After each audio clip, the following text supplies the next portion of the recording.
You have the head of a brute. Gee, thanks. Yeah. You look like a real thug. Thank you.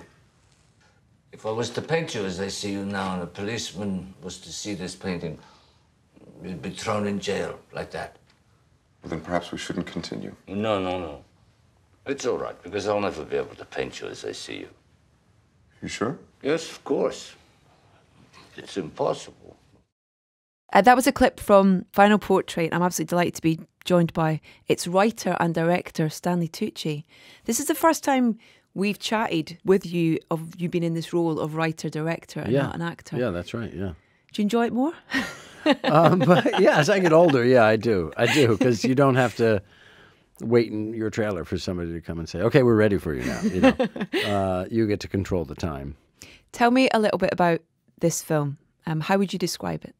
It's a story of one guy painting a picture of another guy, which I know sounds incredibly gripping, but no, to me it's a really interesting story about the creative process and about one of the greatest artists of the 20th century. It's a real lovely exploration in friendship as well, I think, because these are two unlikely people to be friends. Yeah. But it's wonderful to watch it unfold. Yeah. And good. Stretched. Yeah. Yeah. By one side of it. Yeah. Because Giacometti was a very particular personality, and Lord was another. Lord was a sort of very buttoned up, waspy kind of guy, and Giacometti was the opposite. I read that you first came across this book that Lord wrote when you were in your 20s. Is that right? Yeah. And what was it about the book that stayed with you or I don't know, ignited something in you? Or? Well, I've always been interested in art. My dad is an art teacher, retired art teacher and artist, and I learned a lot from him, and I was always fascinated by art and also the creative process. So when I graduated from the conservatory that I went to, it was an acting conservatory. I took some art classes, and I thought I really wanted to go into art instead of acting, but then I thought I'll be even more broke. So I better not do that. So I spent a lot of time, and still do, reading about art and going to museums and galleries and so on and so forth, and collecting a bit. And I'm still fascinated by it. When I came across this book, to me it articulated the sort of trials and tribulations of the creative process better than any book I'd ever read. You see your dad in it? I see my dad in it to a certain extent, but I never felt my dad was frustrated with his work. I find that I'm frustrated with my work. My father seemed to do it quite effortlessly. No, I think I see the positive aspects of my dad of work in there. But I think also it's to me it's a book that people can read, whether they want to be visual artists or actors or musicians or whatever it is they want to be. It has everything you need in there to understand what it is to create something. So that was in your 20s, and just a few years later, you've made the film. Yes, based on that book that yes, stuck with you. That's right. I'm just in my late 20s now, although I look 56. It's incredible. It took a long time to sort of decide to do it, and then to get the rights to it, and then to write it, and then about a decade to get the money for it. Did he say no to start with, I read? Yeah, James Lord said no. I wrote him a letter, and I saved all our correspondence. Oh, it's all on those old airmail letters, that thin, crinkly paper. Yeah. So he wrote on those, and that's how we corresponded for a while. Wow. And he was finally coming to New York, and he said, all right, well, let's meet. And he was very friendly with James Ivory, whom I had known a bit. And James Ivory said to him, he said, well, I'm going to meet this guy, Stanley Tucci. And James Ivory said, well, you give Mr. Tucci whatever he wants. And James Lord did. And then we became friendly, and he was very helpful. He died in 2009. Do you think he would have liked the film? I actually think he would have liked the film. Yeah, I do. It's wonderful casting in this film. But before we talk about the actors that are in it, was there ever a point where you were going to be in it? I thought about it, but then I thought the film would be better served if I wasn't in it, and I just watched it. And then Gail, who produced it, wanted me then to play Diego, and I said no, I don't want to. I don't want to put on makeup anymore. I just want to come in and focus on the film, and the film will be stronger for it. Is it a hard decision to make to not be in it? No, not really. Not for me. One no, less job to do. Yeah, exactly. Yeah. But is this the first film you've directed that you've not been in? Yes. And was it different? And It's so different, and it's such a pleasure because you really can focus on the thing as a whole. I mean, sometimes they say if you want a job done right, you do it yourself. But I didn't need to do that because I had the wonderful Geoffrey Rush and Tony Shalhoub and Army and, yeah. Tell us a little bit about that casting, because let's take Geoffrey to start with as your lead character, and he is just wonderful to watch. This slightly almost mad scientist, who has self-doubt and just really incredible to watch that character throughout the film and the relationships that he does and he almost ruins. But coming on the decision of it being Geoffrey, how did you come to that? Well, it was sort of the most logical choice. I mean, he has physical characteristics that are so like Giacometti, and he's a great actor, and he's funny. And so it just kind of made sense. Obviously, we had to change his look quite a bit because Giacometti was built very differently than Geoffrey was in terrible condition. You know, we added hair to Geoffrey and made it a little more wild and aged him like crazy, patted his shoulders, patted his jaw, changed his nose, all that stuff. So there's a lot there that we had to start with, but then we really had to change this. And when you really see a picture of Geoffrey by himself, when he would take his makeup off, you had no idea that this was the person who just played Giacometti. It's really interesting. He's just great. He's just a great actor. I did read a little bit where you said that if there was anyone, alive or dead that you could have cast in this film, it would have been the Marx Brothers. Yeah. Which I all three of them. As one well, it's cheaper that way. They came as a package. Came as a package, yeah. If you were to get Chico on his own, it was very expensive.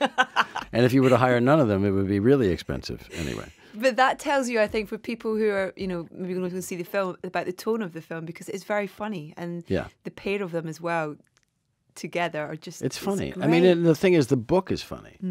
To me, the book is funny. And Giacometti was very funny. If you read any of his stuff and you hear stories about him, that, he was very boisterous when he went out and drinking. And one of his best friends was Samuel Beckett. Now, Samuel Beckett was really funny. To me, that Giacometti is often associated with sort of existential angst in his work. But yes, there is that, like in Beckett, but they're also incredibly funny. So the two go hand in hand. They're not at all, I suppose, yes, they're contradictory, but they make two sides of the same coin. And with Geoffrey and Army as well. Yeah, and exactly. how they play it in that film. Was Army the obvious choice for you as well? No, there were other people who were attached beforehand, and I'll say that, and Army knows that. But it took so long to get it done that, they became too old. Yes, they died. They didn't fit the blazer anymore. No, exactly. Yeah, that's right.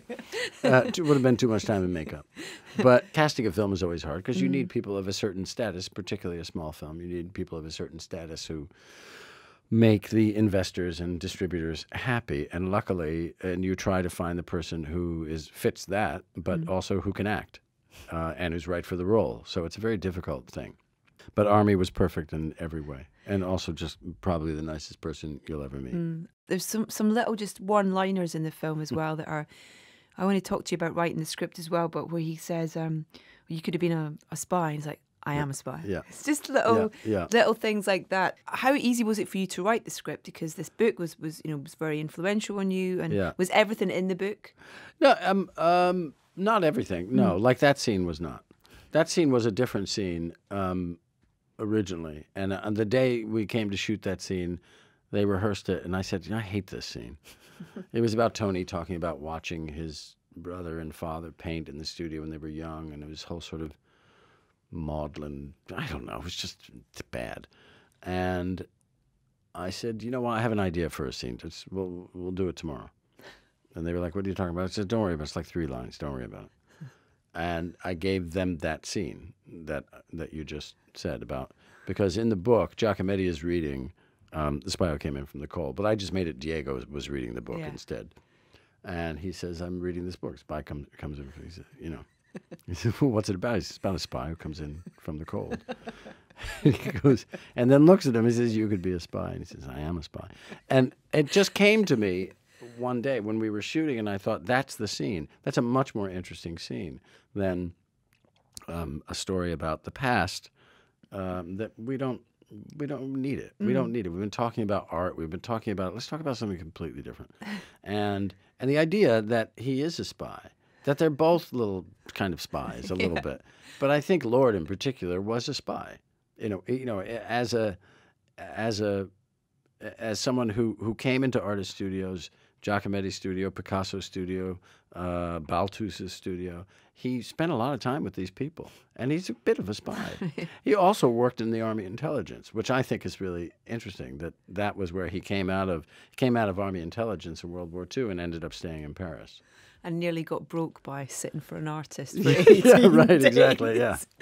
We got some lovely listener questions if you wouldn't mind answering a few of those. Faisal says, I'm a huge admirer of Big Night and consider it to be one of the most significant American independent films.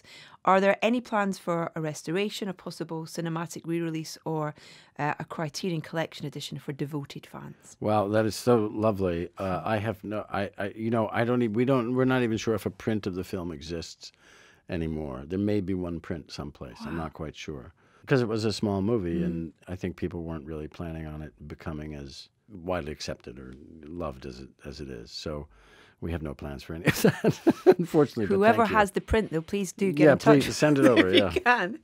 Mark Thomas said, I love this question. Did all the smiling as Caesar Flickerman heart? Yes. As did the pretend facial surgery.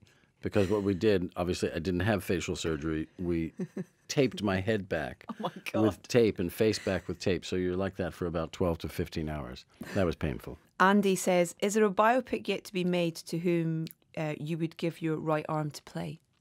Groucho Marx. Fantastic. To direct as well? No. Just one job, please. Yeah. I'm excited about a couple of things that you have coming up as well, where you're playing Jack L. Warner. Oh, my gosh, yeah. Is that all done? It's done. It came out in America, and it's coming out here soon. I've heard seen a few headlines. It's called Feud? Feud, yeah. Susan Sarandon, Jessica Lange, and Alfred Molina. Oh, it was awfully fun. As Betty Davis. Yeah. Around that whole time of filming... Whatever Happened to Baby Jane. Wow. Yeah. And then the Children's Act as well. Yes. You've got a lot of things. When you look at what's coming up, there's so much there. But what about next for directing? I don't know. I've adapted a book called The City of Women. So with Gail Egan, who produced this, I'm hoping to get that off the ground. That takes place in Berlin at the end of World War II. And we follow a woman through, and lots of women, but this one woman in particular through the sort of the crumbling of Berlin and all that infrastructure, but also that false social and ideological infrastructure that existed in Berlin. So it's written? It is written, and now it's just a matter of making it. I look forward to chatting to you about that. Thank you so much for your time, Stanley. Thank you. Cheers. Thank you so much.